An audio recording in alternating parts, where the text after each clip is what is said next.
찬송가 279장입니다. 279장.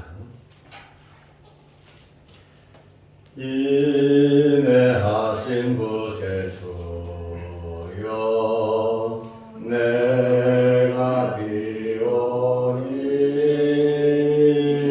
죄인 오라 하실 때에 날 부르소서. 주여 주여 내가 비오니 죄인 오라 하실 때에 날 부르소서. 자비하신 보좌 앞에 꿇어뜨려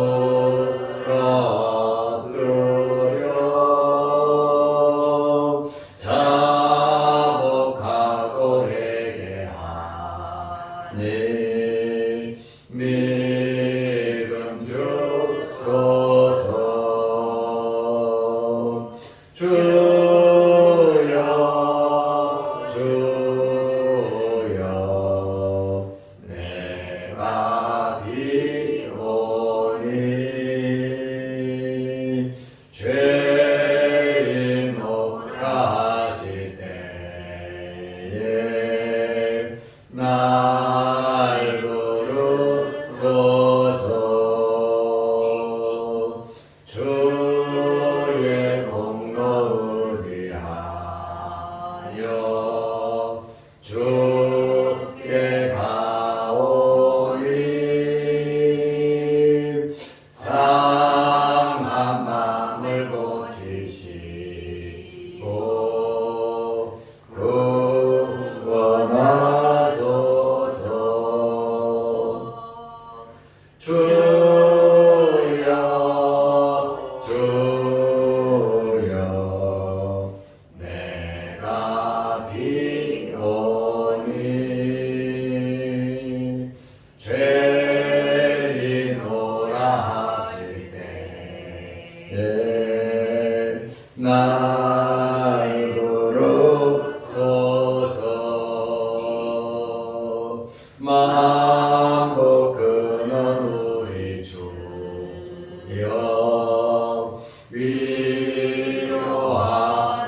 위로하소서. 우리 주와 같으시니 어디 있을까. 주여 주여 내가 비오니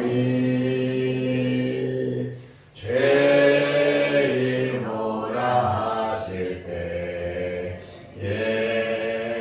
날 부르소서.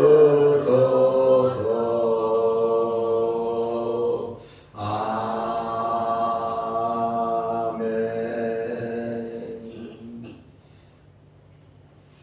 사도신경으로 우리의 신앙을 고백하겠습니다. 전능하사 천지를 만드신 하나님 아버지를 내가 믿사오며 그 내 아들 우리 주 예수 그리스도를 믿사오니 이는 성령으로 잉태하사 동정녀 마리아에게 나시고 본디오 빌라도에게 고난을 받으사 십자가에 못 박혀 죽으시고 장사한 지 사흘 만에 죽은 자 가운데서 다시 살아나시며 하늘에 오르사 전능하신 하나님 우편에 앉아 계시다. 저리로서 산자와 죽은 자를 심판하러 오시리라. 성령을 믿사오며 거룩한 공예와 성도가 서로 교통하는 것과 죄를 사하여 주시는 것과 몸이 다시 사는 것과 영원히 사는 것을 믿사옵나이다.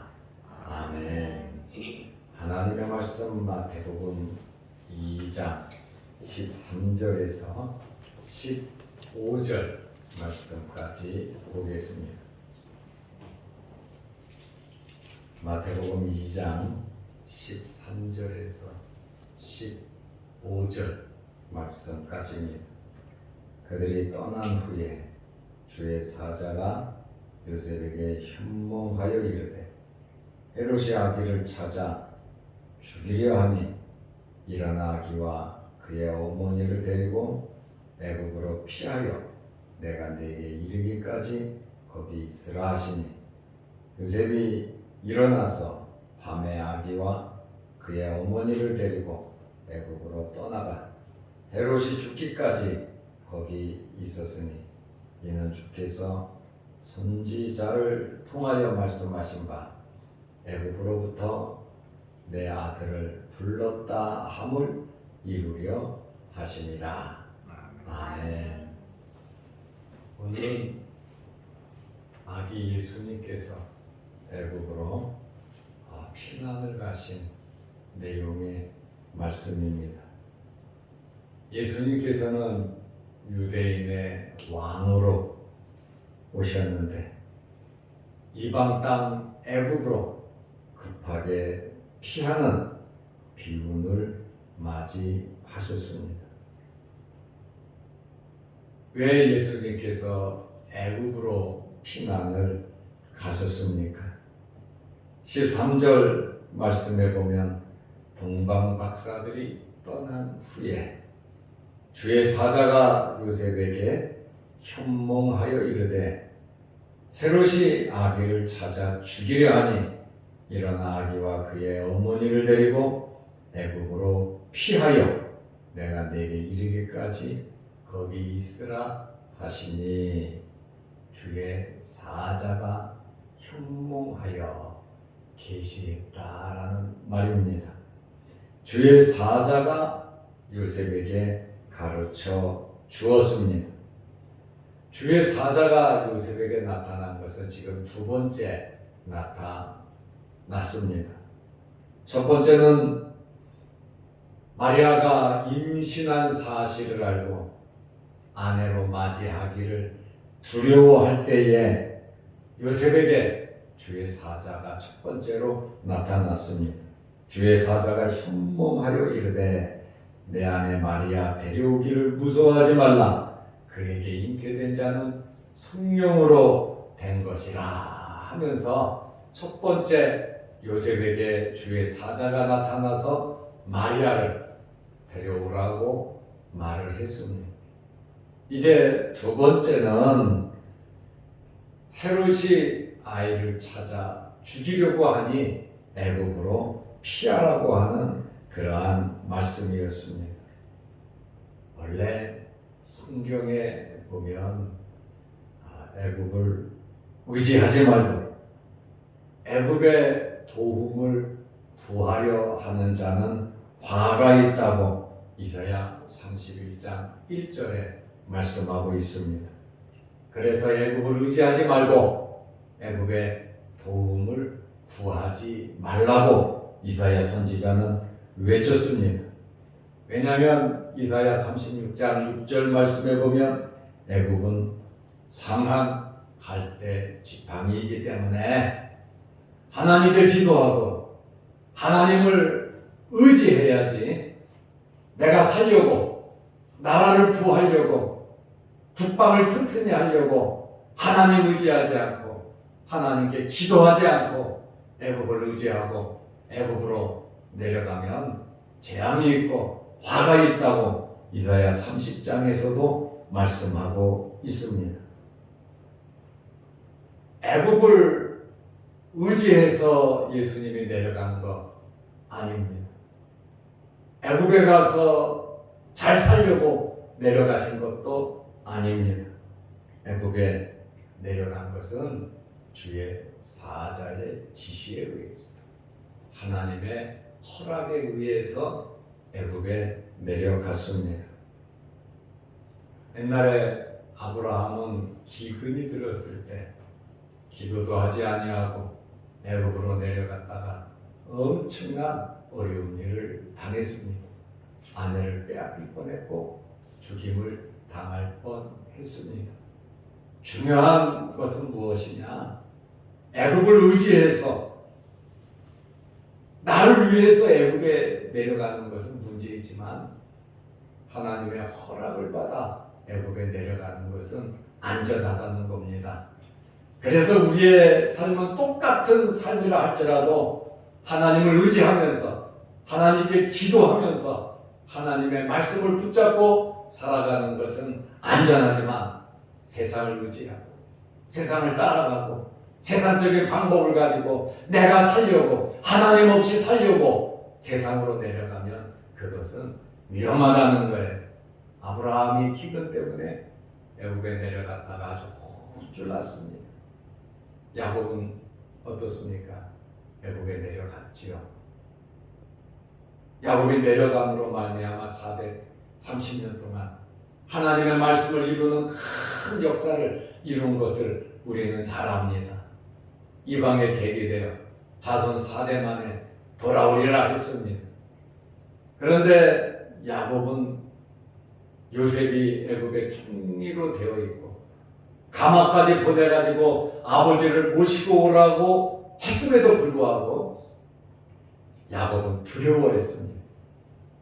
그래서 그는 애굽으로 떠나기 전에 하나님께 제단을 쌓고 하나님께 기도를 드린 거예요. 그런데 하나님의 허락으로 야곱은 애굽으로 내려갔습니다.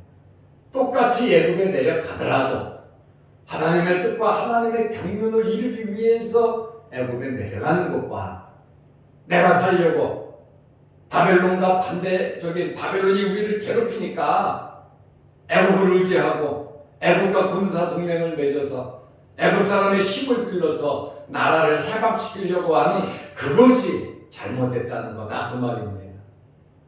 하나님을 의지하고 하나님의 말씀에 순종하면서 이 세상 속에서 살아가시기를 바랍니다. 애굽으로 왜 내려갔습니까? 그 당시에 가장 안전한 곳이 애굽이라 말입니다. 유대에 있으면 헤롯의 관할입니다.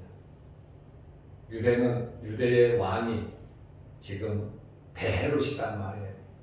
헤롯이 죽은 후에 3등분 됐지만 헤롯이 죽기 전에는 지금 나이가 70이에요. 고령이에요.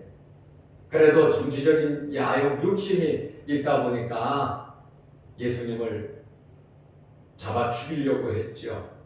그렇기 때문에 유대를 떠나는 것이 가장 안전했기 때문에 애굽으로 내려갔고 또 애굽도 로마의 식민지인 것은 맞습니다. 유대도 로마의 식민지였지만 애굽은 헤롯과 연결된 지역이 아니란 말입니다. 그렇다 보니까 안전한 애굽으로 피하라고 주의 사자가 지시를 했습니다. 그리고 밤에 몰래 떠남으로 헤롯이 상상할 수도 없는 그곳으로 떠나게 되었습니다. 왜 애굽으로 떠났습니까?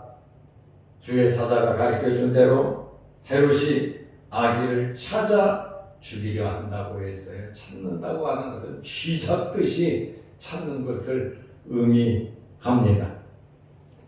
일어나 아기와 그母亲을 데리고 애굽으로 피하라고 했습니다. 여기 주의 사자가 굉장히 급박하게 이야기를 했습니다. 일어나 헬라어로 에겔데이스라고 하는 말입니다. 에겔데이스라고 하는 이 말은 조금도 여유를 두지 말고 이 생각 저 생각 지금 아기를 낳은 아내 생각하고 어린 아기 생각하고 머뭇머뭇하지 말고 곧바로 행하라고 하는 그러한 말입니다. 일어나 아기와 그 어머니를 데리고 애굽으로 피하라. 이렇게 애굽이라고 하는 장소를 딱 정해줬으니 얼마나 편안합니까? 아브라함을 부르실 때는 아브라함이 갈 바를 알지 몰랐다 그랬거든. 어디로 가야 할지 모르면서 아브라함은 나왔다 그랬거든. 동방 박사들은 유대라고 하는 그 지역을 알았기 때문에 예루살렘으로 찾아올 수 있었던 겁니다. 이렇게 때로는 지역을 말하지 않고 순종하기를 원하시고, 때로는 지역을 말하면서 순종하기를 원하신다는 거예요. 우리는 크고 작은 일들이 우리에게 있을 때 하나님의 말씀을 비추어 보면서 그대로 순종하시기를 바랍니다. 그런데 언제까지 있으라고 하는 말씀은 없습니다. 내가 내게 이르기까지 거기 있으라. 무한정입니다. 그러나 거기에 계속 있는 것은 아니에요. 내가 내게 이르기까지라고 하는 주의 말씀이 임할 때까지 기다리라고 하는 그러한 말씀입니다. 인내하는 것이죠.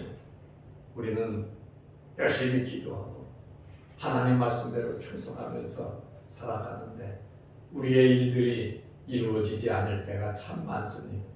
우리는 굉장히 급한데 빨리 이루어 주셨으면 너무 좋은데, 나의 이 어려움을 하나님께서 해결해 주시면 하나님의 이름을 높일 수 있고 주의 증거가 나타날 텐데 그 뜻이 이루어지지 않을 때가 참 많습니다.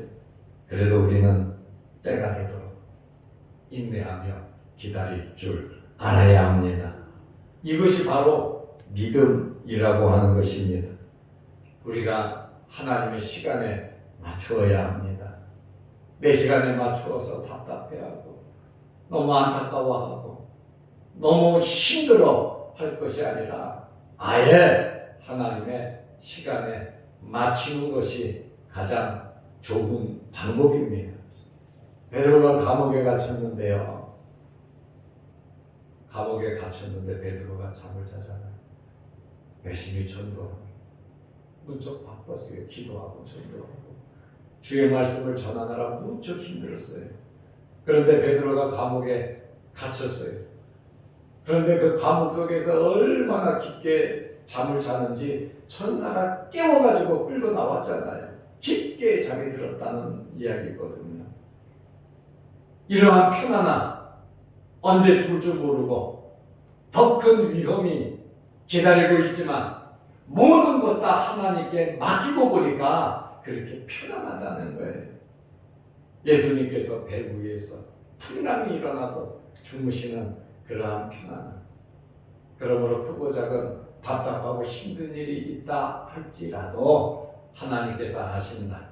내가 할 것은 기도할 것밖에 없고 하나님께 맡길 것밖에 없으니 나는 간절히 하나님을 바라보면서 기다리자. 이러한 믿음을 갖고 우리는 살아가야 합니다. 우유부단한 것 같고 좀 소극적인 것 같지만 하나님께서 해주는 것이 가장 완벽하고 가장 안전한 방법이에요. 답답하고 힘들어.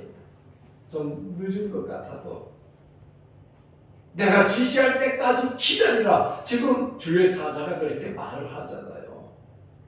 성급하게 언제까지? 너무 힘들어. 집도 없고 아는 사람도 없고 말도 통하지 않고 이리저리 힘든데 내가 거기서 얼마나 더 있어야 합니까? 조바심을 갖지 아니하고 기다렸다. 기다리라. 이렇게 말씀을 하고 있습니다. 정해진 날도 없이 14절 말씀에 보면 요셉의 행동은 어떻습니까? 요셉은 첫 번째도 그랬지만 두 번째도 즉시 순종했습니다. 1장 24절에서도 주의 사자의 말을 듣고 아내를 데려왔고 또 베들레헴에서 애굽으로 피하라고 하는 그러한 계시를 받고 요셉은 즉시 순종했습니다. 요셉이 일어나서 밤에 아기와 그의 어머니를 데리고 애굽으로 떠나가 주의 사자가 말한 그대로 순종을 했습니다. 일어나서 에겔 데이스 조금도 지체하지 않냐고 곧바로 볼 때 아기는 다 태어났고 산모는 힘이 든단 말이에요.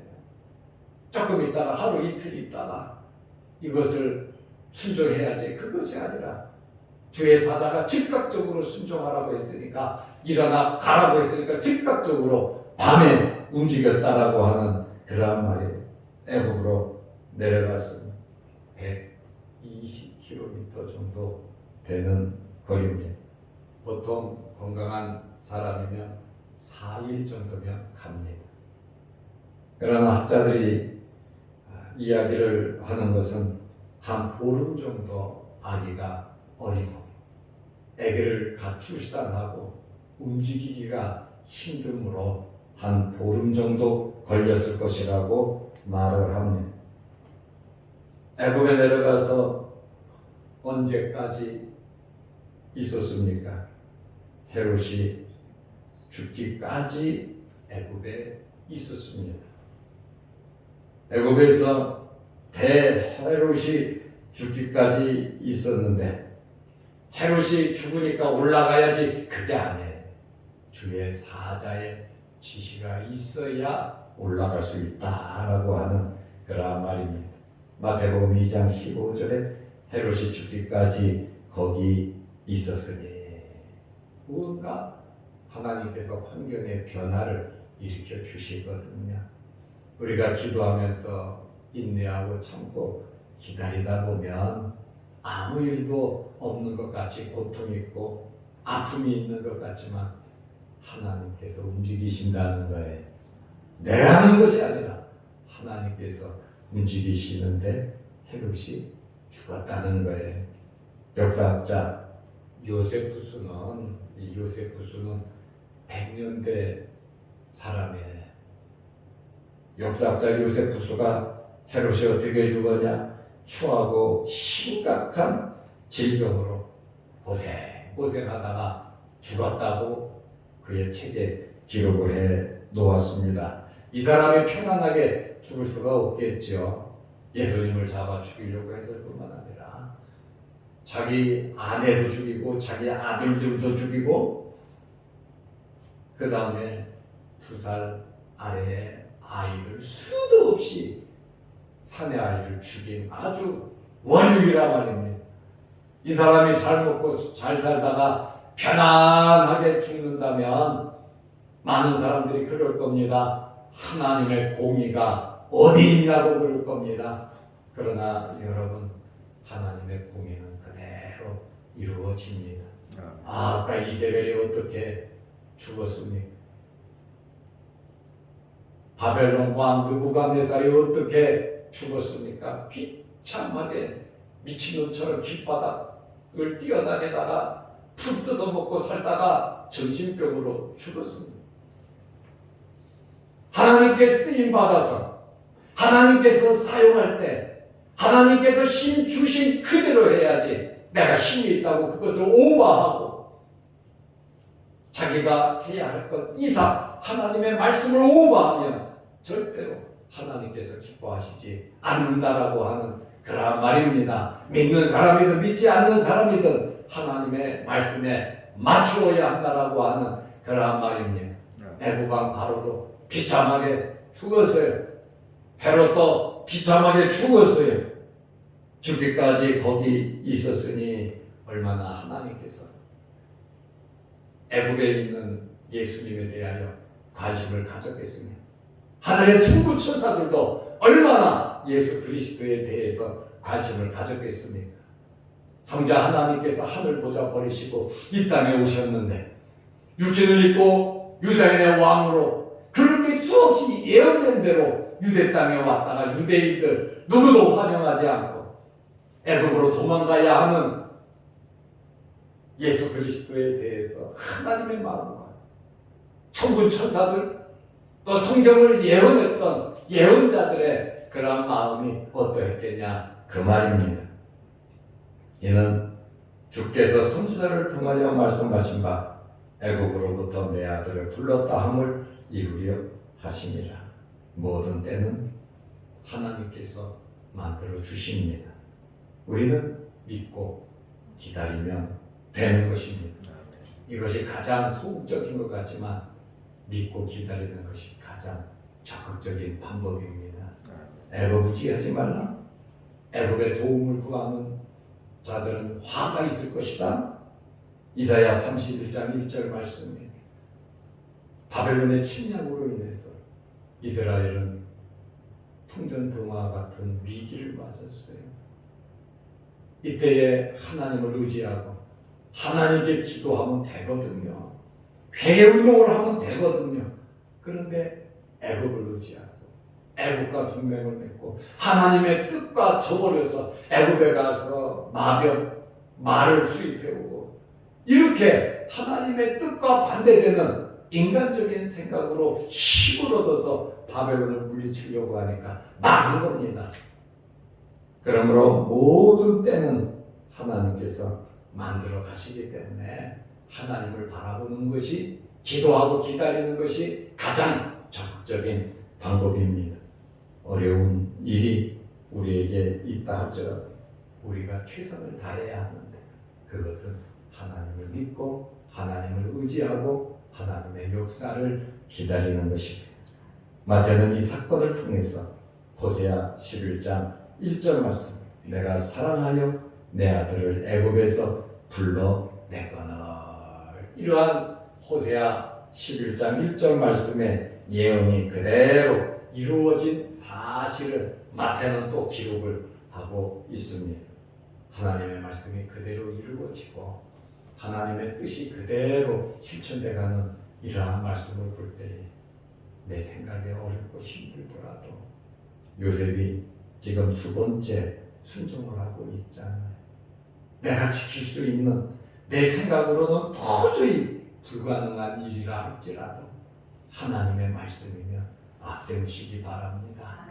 도저히 이루어질 수 없는 일이라 할지라도 하나님께 기도하고 하나님께 맡기고 하나님을 의지하면서 하나님의 역사를 바라보시기를 바랍니다. 기도하겠습니다. 하나님 아버지, 예수님께서 오늘 애굽으로 피난 가시는 내용의 말씀을 들었습니다. 애굽을 의지해서 애굽의 도움을 구하러 간 것이 아니라 하나님의 말씀에 순종하여 너무 급해서 애굽으로 피신한 것을 우리가 압니다. 요셉이 즉시 순종했던 것처럼 우리의 믿음도 하나님의 말씀에, 하나님의 지시에 순종할 수 있도록 도와주옵소서. 우리의 영적인 눈을 열어주셔서 하나님의 뜻과 하나님의 말씀을 밝히 알 수 있도록 우리에게 영적인 눈을 열어주옵소서. 영적인 성숙함이 우리에게 있게 하옵소서. 오늘 이 새벽에도 주의 전에 나와 머리 숙여 기도합니다. 하늘문이 열리게 하시고 우리의 기도 제목마다 이루어 주옵소서. 영상을 보며 기도합니다. 주여 은혜 베풀어 주옵소서. 오늘 하루도 믿음으로 주 안에서 승리하는 복된 하루 되게 하옵소서. 예수님의 이름으로 기도드리옵나이다. 아멘. 하늘에 계신 우리 아버지여, 이름이 거룩히 여김을 받으시오며 나라 임하옵시며 뜻이 하늘에서 이룬 것 같이 땅에서도 이루어지이다. 오늘날 우리에게 일용할 양식을 주옵시고 우리가 우리에게 주지은 자를 사하여 준 것 같이 우리 죄를 사하여 주옵시고 우리를 시험에 들게 하지 마옵시고 다만 악에서 구하옵소서. 대개의 나라와 권세와 영광이 아버지께 영원히 있사옵나이다. 아멘. 자유로 기도하시기 바랍니다.